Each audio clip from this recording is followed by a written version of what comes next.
Чи минь хамгийн сайхан залуу шүү те. Чи минь үнэхээр мундаг шүү. Тэр өнөөдөр 50000 төгрөг өдөр олж ирэхгүйсэн 50000 төгрөгийн цалингүй байсан ч гэсэндээ чи минь чаднаа. Тэгээ хамт байгаад чинь баярлаа. Хүүхдийн минь эцэг болсонд баярлаа. Чинийхээ хиймэрт би ингэж баярлж явдаг шүү те. Би чамд хайртай шүү гэд ингээд үр зүрхээ өгч чадж байгаа юм чинь ирэх хүн гэдэг юм чинь нэштэй ингээд хүнийг хайрлах чадвал хайрлсан тэнхээгээр нь чамааг өөрөөд гүйтгэл хүмүүс шүү дээ. Монгол эр хүний үн цэнийг хин ч болгож байгаа хүмүүс нь бид нар өөрсдөө байхгүй да.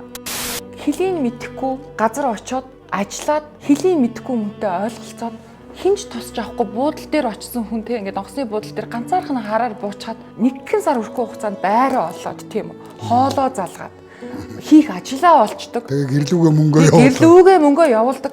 Монгол эр хүн ховор байхгүй да. Дэлхийд тийм ирчүүд байхгүй. Монгол эр хүний энэ мөн чанарыг зүгээр нэг аригчин, луурчин, ажилгүй, анхаагүй, арчаагүй үгүй байхгүй да. Эр хүнийг ийм болгож байгаа хүмүүс нь эмгтээчүүд өөрсдөө ягаад тэр хүнийг ийм болоход хүрвэ гэдэг зүйлийг нь ягаад ботож хүний оронд өөрийгөө тавьж үзээгүй. Ягаад чиний эцэг мөн болохоор Монгол бүх ирчүүд муу ах хэвээр.